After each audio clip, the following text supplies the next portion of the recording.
Bom dia, abençoado e abençoada. Mais um dia juntinhos aqui. Espero que você já tenha levantado, já tenha agradecido ao Senhor. Já pega seu café, pega sua Bíblia, senta à mesa com o Pai e vamos, né, comunhar com Ele, ter uma comunhão com Ele agora, né? Convida Ele para estar aí com você. Então já pode abrir sua Bíblia em 1 Coríntios 6.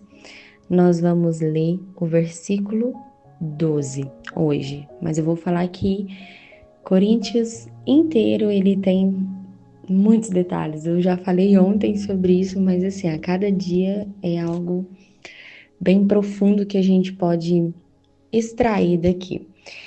Fala o seguinte: todas as coisas me são lícitas, mas nem todas me convêm. Todas as coisas me são lícitas, mas eu não me deixarei dominar por nenhuma delas. Vamos entender aqui? Aqui é Paulo novamente que está falando, e a igreja do Corinto, né, de Coríntios, eles eram uma igreja que já conhecia a graça do Senhor. E vamos entender o que é graça. Eu não mereço, né, mas o Senhor ainda assim ele me entrega. Eu não mereço ser perdoado, vamos falar assim, eu não mereço ser perdoado dos meus pecados, mas ainda assim a graça do Senhor faz com que eu seja perdoada e viva livre, só para que vocês possam compreender, tá? Então a igreja do Coríntios, eles sabiam ali, eles já conheciam essa graça, porém eles não haviam entendido a liberdade espiritual. Então eles foram libertos do pecado, mas não tinham aprendido a viver pelo governo do Espírito. Então, vamos lá, a verdadeira liberdade em Cristo não é a ausência dos limites, tá? Mas a presença de um Senhor. Ingrid, como assim?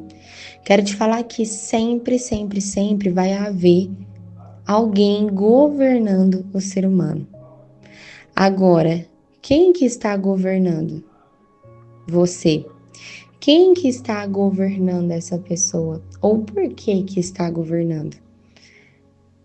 Aqui, Paulo ele revela que o maior risco dessa liberdade mal compreendida é substituir a Cristo por outros senhores, como desejos, prazeres, carências, necessidades emocionais.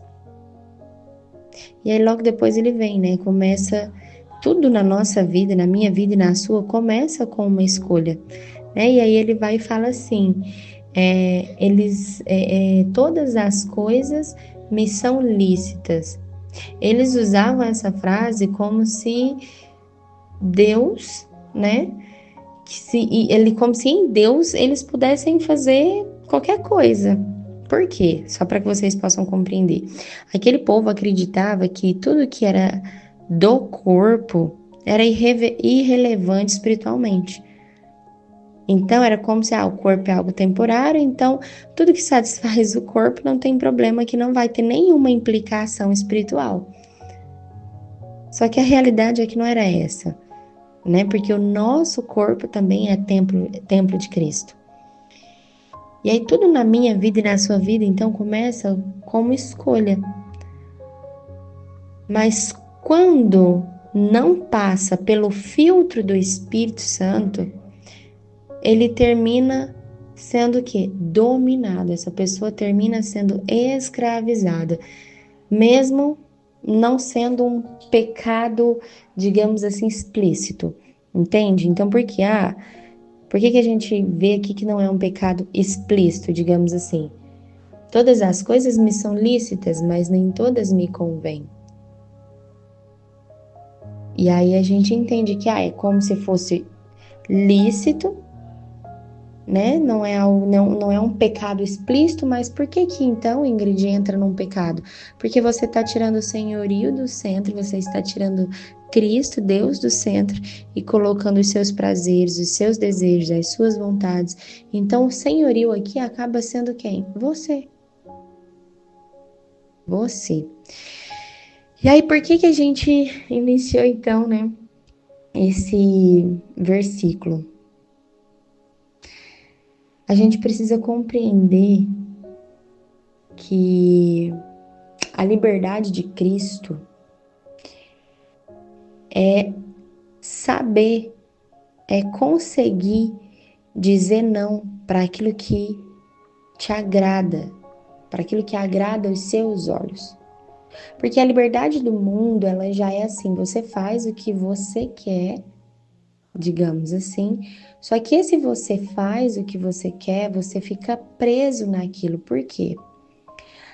Porque eu vou dar um exemplo aqui de bebida, tá? Porque hoje eu vou beber. E aí você não consegue parar de beber.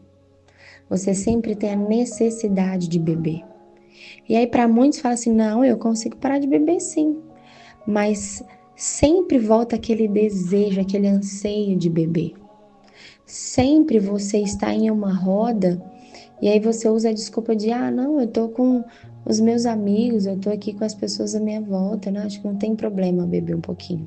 Só que quando você bebe, você não tem controle das suas próprias ações. Você não tem controle, porque é como se o seu cérebro ele já não estivesse mais 100% ali. E aí quando isso acontece, você fica vulnerável. Você fica vulnerável para pecar, você fica vulnerável para errar, né, para fazer coisas ilícitas, digamos assim. Agora, ok, Ingrid, você trouxe a de bebida, né? Mas vamos pro chocolate da vida? Vamos para um docinho? Você tá ali, come um docinho, não, eu consigo controlar minha vida. Eu consigo controlar. Mas aí logo depois do almoço, não, só um pedacinho de doce. Não, mas é só mais um pedacinho. E isso todos os dias o seu corpo começa a pedir por doce. E aí você começa a saciar a vontade do seu corpo. E aí quando isso acontece, entra uma doença, entra algo mais sério, né? E aí é onde é algo irreversível. Então, aqui está falando sobre os prazeres do corpo, e aqui está falando em todos os termos. Aqui hoje eu trouxe, né, de coisas do estômago, né? Alimentos são para o estômago e o estômago são para o alimento. Aqui esse povo achava que o corpo não fazia um pingo de diferença, né? Era irrelevante espiritualmente, digamos assim. Era como se fosse, o meu corpo é temporário, então não tem problema, né? Então, se as funções dele são apenas naturais, eu não vou me preocupar com isso. Eu não vou me preocupar com isso daqui. O meu filho chegou aqui. Então, eles usavam isso como argumento, né, para o corpo, para o estômago, como se aqueles desejos que eles tinham não fazia a menor diferença, iria satisfazer todos os seus desejos. E aí então Paulo ele vem e desmonta toda essa narrativa que os coríntios estavam contando e ele trouxe, olha, ele afirma que o corpo não existe para imoralidade, e sim para o Senhor. E aí hoje a minha pergunta para você é: será que você cuida? Não é uma pergunta, né? Mas uma reflexão. Será que você cuida do seu corpo? Ou será que você está o tempo todo tentando satisfazê-lo? Claro que aqui fala sobre muito mais coisa, né? Nesse texto aqui. Mas hoje eu quero falar sobre essa parte. Será que você cuida do seu corpo? Será que você se alimenta bem? Sabe por quê? Eu já ouvi uma vez uma história sobre o cavalo, né? Eu acho que eu já trouxe essa história sobre o cavalo aqui umas 2 ou 3 vezes. Mas o que é essa história do cavalo em si? Só para que vocês possam compreender. Existe uma mensagem, né? O Senhor foi lá, entregou uma mensagem para o homem, né? E ele tinha o cavalo dele. Ele precisava entregar essa mensagem em outro local. Mas o homem não cuidou do seu cavalo. o cavalo morreu e a mensagem não chegou aonde ela precisava chegar. E o que eu quero dizer com isso daqui? O Senhor, ele entrega uma mensagem para mim e para você, ele entrega um propósito para mim e para você, que nós precisamos cumprir. E a partir do momento que nós não temos o nosso cavalo que nos leva até lá, né? Se nós não temos o nosso corpo que nos leva até lá, essa mensagem nunca vai chegar para pessoas. E talvez essa mensagem seja uma mensagem de liberdade para o próximo, sabe? De amor, de mostrar uma vida nova, uma vida diferente. E aí você, por irresponsabilidade, por não cuidar do seu corpo, que na realidade ele é templo do Senhor, você acaba não conseguindo levar a mensagem e cumprir o propósito que Cristo tem para sua vida. Então que hoje você possa refletir diante disso, sabe? Será que qual é o Senhor que está te dominando?